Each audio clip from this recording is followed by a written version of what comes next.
Hi all, இன்றைக்கி ஒரு lunch recipe தான் பார்க்க போகிறோம். அதுவும் இந்த மலைக்கு ஏற்ற மாதிரி சுட சுட நல்ல காரசாரமான ஒரு லஞ்ச் காம்போ தான். வாங்க என்ன செஞ்சுருக்கேன்னு பார்க்கலாம்.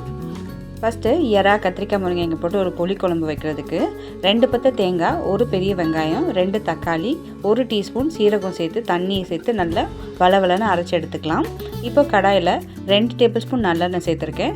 1 டீஸ்பூன் வெந்தயம், கத்திரிக்காய் முருங்கைக்காய் போட்டு நல்லா வதக்கிக்கலாம். உப்பு சேர்த்து நல்லா காய் நல்லா வதங்கினதுக்கப்புறமா நம்ம அரைச்சி வச்சுருக்க மசாலாவும் சேர்த்துக்கலாம். கூடவே ஒரு 1/4 டீஸ்பூன் மஞ்சத்தூள், 2 டேபிள் ஸ்பூன் குழம்பு மிளகாத்தூள், 1 டேபிள் ஸ்பூன் தனி மிளகாத்தூள் சேர்த்து நல்லா வதக்கிக்கோங்க.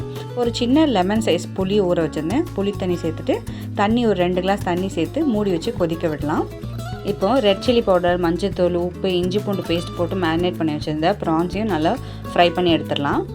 ஃப்ரை பண்ணாமல் கூட குழம்புல போடலாம். பட் இந்த மாதிரி ஃப்ரை பண்ணி ஒரு வாட்டி ட்ரை பண்ணி பாருங்கள். டேஸ்ட்டுமே நல்லா சூப்பராக இருக்கும். ஸோ இப்போ நல்லா குழம்பு நல்லா கொதிச்சிருச்சு, காயும் நல்லா வெந்துடுச்சு. இப்போ நம்ம ப்ரான் சேர்த்துட்டு ஒரு 2 நிமிஷம் மட்டும் கொதிக்க விட்டுக்கலாம். லாஸ்ட்டாக கரம் மசாலா, கருவேப்பிலை சேர்த்து ஆஃப் பண்ணிக்கலாம். இப்போது தாளிச்சிக்கலாம். கடுகு, உளுத்தம் பருப்பு, ஒரு 5-6 பூண்டு இடித்து வச்சுருக்கேன். கூடவே 2 சின்ன வெங்காயத்தையும் கருவேப்பிலையும் சேர்த்து நல்லா தாளித்து சேர்த்துக்கலாம்.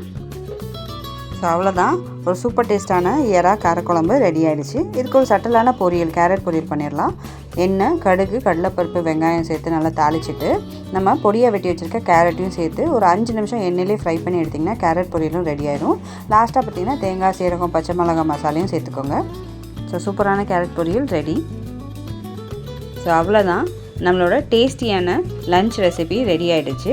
சுட சுட சாதம், கேரட் பொரியல், எறா கத்திரிக்காய் முருங்கைக்காய் போட்டு புளிக்குழம்பும் வச்சாச்சு. ஸோ இந்த ரெசிபி கண்டிப்பாக நீங்களும் ட்ரை பண்ணி பாருங்கள். அண்ட் இந்த வீடியோ உங்களுக்கு பிடிச்சிருந்துச்சின்னா லைக் பண்ணுங்கள், ஷேர் பண்ணுங்கள். மறக்காமல் ஷோபாஸ் கிச்சன் வெப் சேனலை சப்ஸ்கிரைப் பண்ணிக்கோங்க. தேங்க்யூ ஸோ மச் ஃபார் வாட்சிங். பாய்.